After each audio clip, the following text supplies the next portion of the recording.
Salif Keita, you know Salif Keita, the Ufri guy, right? Salif Keita, he's from Mali. Yes, you know him. And he's done such an amazing body of work, you know. And he did this one called Africa. How you doing? Okay, where you going? Sit down, have a coffee, relax, and just enjoy this, right? Have your list to finish. Here I am with Africalicious, and they're going to tell you a little bit more about the music they play.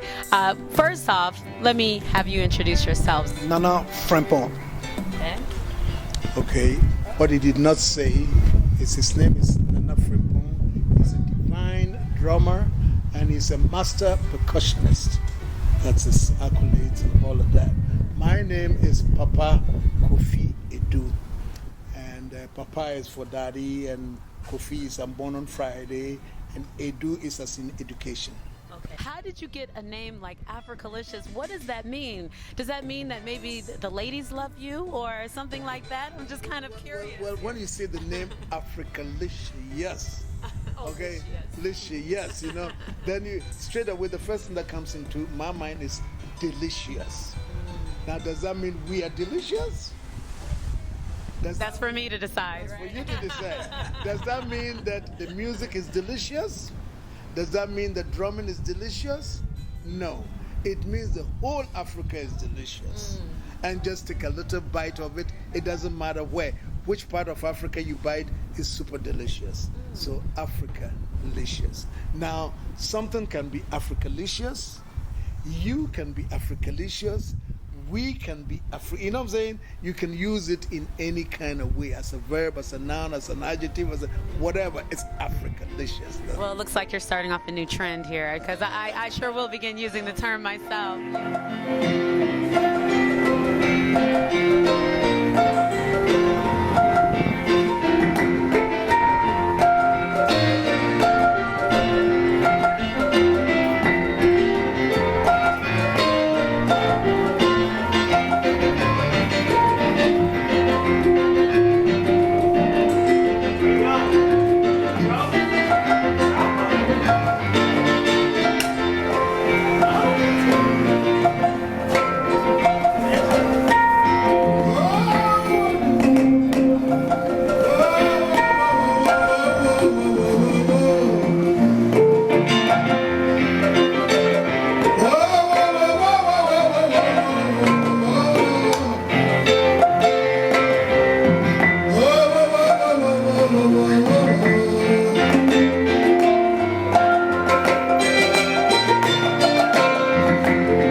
Impressed by your music, and I want to know if you could tell us like some of the African instruments that you use for your music and why you've chosen those instruments. Let Nana do that. Nana is Yeah, well, I'm a master percussionist, and we play a lot of African instruments like a xylophone.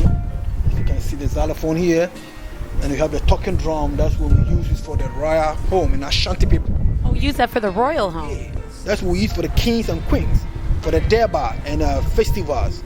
Before the king will come out from his room, this is the talking drum they have to play before the king will come. And when somebody come from overseas, like Obama go to Africa, Ghana, to the Ashanti people, this is the drum that they will use to talk, and the king will know that somebody has come to the palace.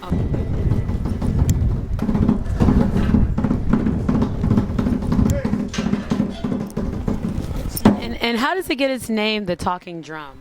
Well, the talking drum talk because it's communication, and people understand the message of the drum.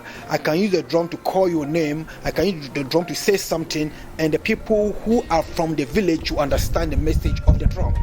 That's the reason why we call it talking drum. By the way the beats go. Yeah, and how the language of the drums too. Okay. Yeah. And just to add to that, the talking drum is as African as apple pie is to Americans. Okay, so that in Nigeria we have the talking drum, call it the dondo. In Ghana we have the atumpan. In other parts of Africa, they've got talking, of course, we communicate, like he says, we communicate to our people through the drums. Places like Cameroon, parts of Cameroon where they don't have the drum, but they have the log drum, they also speak with the log drum. Africa is huge. Sometimes when we talk about Africa, we try to make it a simple, single thing. But the drum actually comes from the forest areas of Africa. Like Nana comes from the Ashanti tribe. The Ashanti tribe is coming from the forest area. So we take the trees, we take the skins of the animals to make the drum. Like I say, some other parts of Africa, like as you go the further north to Mali and Senegal, but they are not using so much the drum as they are using xylophones, they are using flutes, they are using they are using other instruments because they don't have the forest. They are closer to the desert than the forest. So then the instruments change. So the drums come from the forest, and because the drums come from the forest, and because our deities are very much linked with our environment, then the drums are part of our worship. The drums is part of our praise. The drums is part of our whole culture. So drumming is very important. Don't forget that when the Africans got to America, the Americans, whites, blocked them from using the drum. Yes. Because they knew that the drum is a means of communication. You see what I'm saying? So again, the drum is from Africa, and we know what we get from the drum. We know what kind of messages we send to each other. Sometimes they are secret, sometimes they are open, but yes, the drum is very important. And now we are coming back to the roots music, and that's called Africalicious. So our music is something that we're using, as they say, to send a message to our people and to let the people know that African is something that we shouldn't forget. Because some of the people come here, they forget their roots. So we are using this music to call them to know that, hey, don't forget that you have a root that you have to go. And that's why we are using our music to send a message to the people. Okay.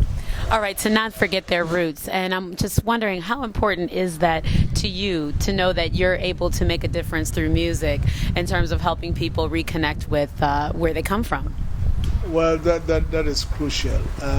We played one song today that was composed and recorded by Osibisa. Osibisa is a huge Ghanaian group that just became very famous maybe 10, 20 years ago. And the song that they wrote was Welcome Home. And the gist of the that whole song is it's a message for everybody who has traveled from home, who has been born here, who has longings for back home. Black Americans have been here for over 400 years, and each time they go to Africa, it's like they are reconnecting. There are Africans who have been born here, the Obamas, the president of the United States is from Africa. Right. Okay, check that. Okay, yes. I'm just saying all these people, even when Obama went home, there was a reconnection. So the song says it does not matter however long you've been out here. It does not matter if you think you've been a success or a failure. It does not matter how much money because sometimes we don't go home because we don't think we have enough money to go home. But the song says you are always welcome home. Always. Always. Mother Africa has her arms open. She's not refusing anybody. Everybody is welcome home. And anybody and everybody who wants authentic music with authentic instruments, with real feeling, hey, Africalicious is the word. We are not far, we are not hard to reach, we are right here, it's Africalicious.